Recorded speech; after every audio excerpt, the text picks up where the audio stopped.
north of Marble Bar now. Had a little time in there, get these guys used to taking their pack loads. Pretty exciting. So where we're heading now is up towards Coppins Gap. We're going to get through the ranges there, and then we're off onto the edge of the Great Sandy Desert. So this is a really remote part of the journey, this one. Where we're going now is just across station country. Station people have been great, giving us access to their tracks. So a little bit further now, we'll hit the ranges, and then it's off to enjoy some deserts. Let's walk up.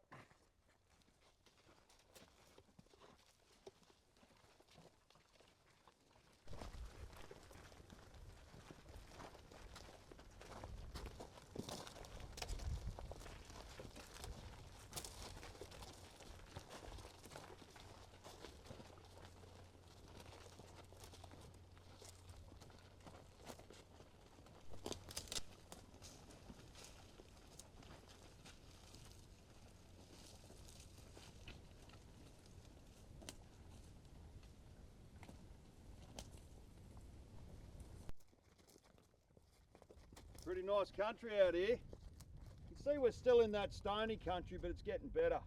It's only just on that range over there. Once we get through that, we're bordering the southwestern corner of the Great Sandy Desert, so we're expecting plenty of sand out there for the boys.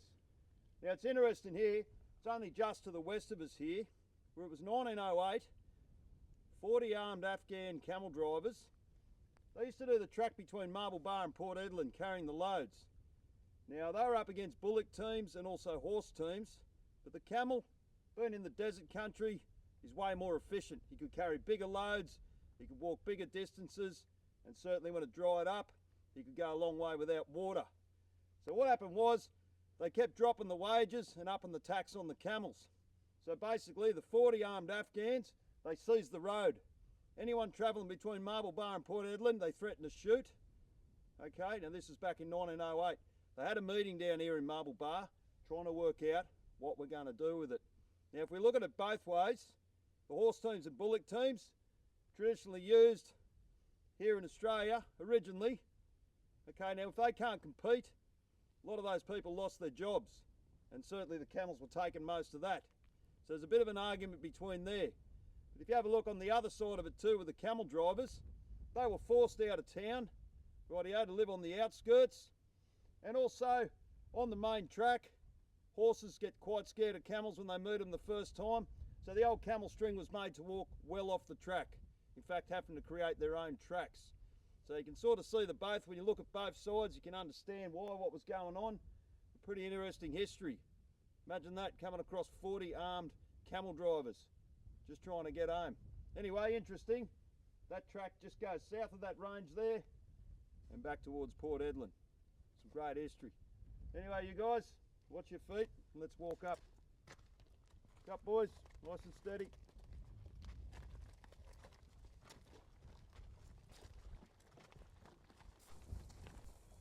Right, well here we are. This is pretty typical of the country here north of Marble Bar. Termite mounds and spinifex.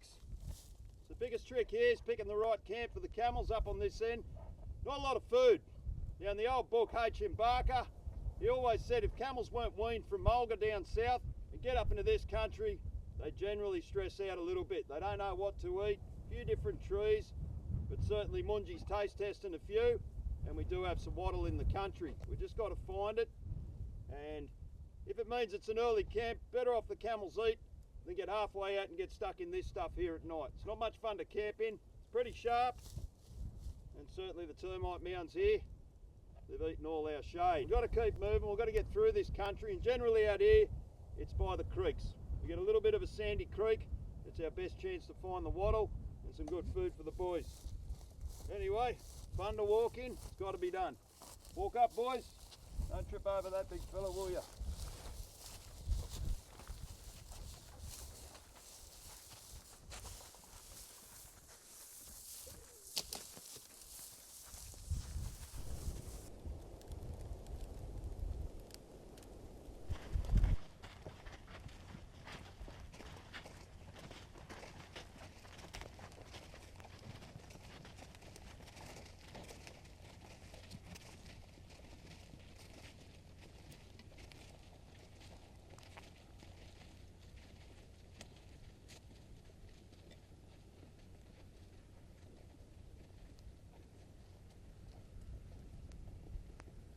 You can see it's just got even barrener here.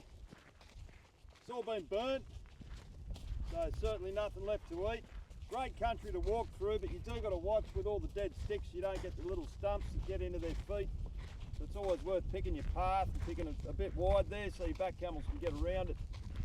But anyway, we're not far from the ranges over here, and we're going to find a creek. Usually a lot of creeks running out of the ranges somewhere, but we're looking for that wattle, okay, because that's about the only feed they're going to get tonight. And hopefully it's not burnt all the way up to the range. Otherwise, we've got to keep going. Anyway, to the hills. So we just come over that. It's been pretty dry country. Come down here into a little creek, and this is what we're looking for. These beautiful wattle trees along here. It's a really good feed for the camels, okay, and it's in flower at the moment.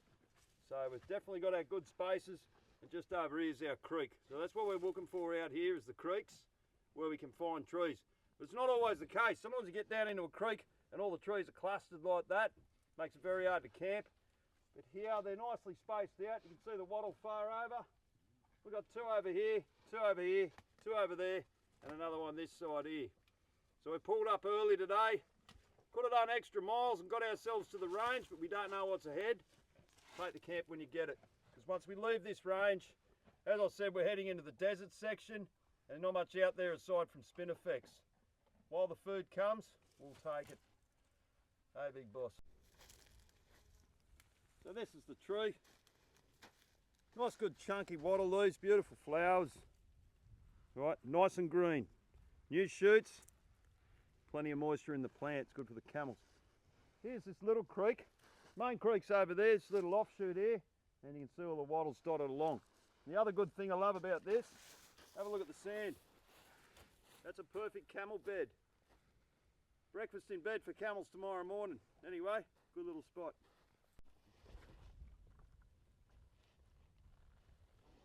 There you go, big fella.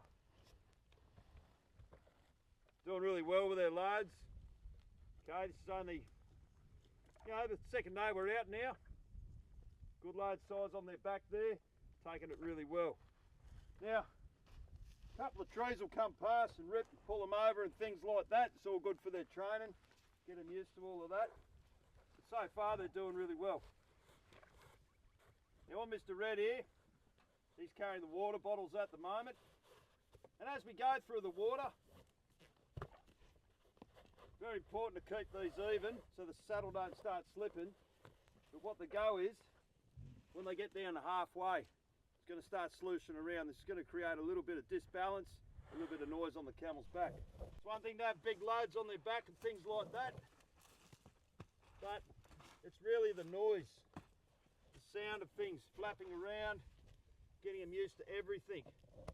So even though these loads are quite secure, swags are nice and easy, it's all about that sound. That's what we want. So anyway, as we go through them, they'll certainly get a bit less in them, and he'll get that noise going on. Good for him. Whoosh, whoosh, whoosh. Good on you, big fella. Getting used to balancing that load, aren't you, big mate? It's really good if you can get sand around him. You don't want him sitting his bum right there in the spinifex. It's going to upset him a little bit. But anyway, good top heavy load. It seems to have a bit of a stumble there. These are good. Get them used to balance, especially taking people later on. What they'll be doing on the beach there. But anyway, he's doing pretty well. You can see I'm just moving the loads here. I'm not tiptoeing around him. Okay, this gets them so used to it pretty quick. Drop them there on the ground, pretty straightforward. Bags on the side. One good thing about this is it gets the camels used to you working on both sides. Sometimes you get in the habit of being on one side of the camel working him. Go on the other side, be a whole new ball game for him. Push, push. That's it, mate, find your space. Now I've got grey down the end of the string at the moment. Push. Seems to be working a lot better. Go on the old fella there. Gives him time to see his mates go ahead. He's starting to really get it now, which is really cool. And he's just got a similar load. A couple of basic bags and a swag. Just for something to show over the top of the saddle there. Give him a chance to feel it. Now these guys are doing it exceptionally well. I'm really proud of the way they're turning out. Hey Mr. Gray, like a superstar. As I said, just a couple of simple bags and swag. It's all you need. Bit of string to tie it up. On bigger treks and things like that, I guess you're starting to load them up even more. But you don't want the loads to get too heavy right up the top, then they really start shifting like this, especially in sandy country. They can slip a lot. You want your weight more down, okay? Swags are pretty light up there. Bags medium weight.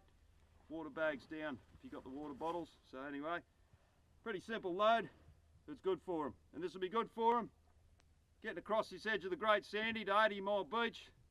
And then the home run to Broome. It's pretty exciting. We're not too far away. So, time to up the antes.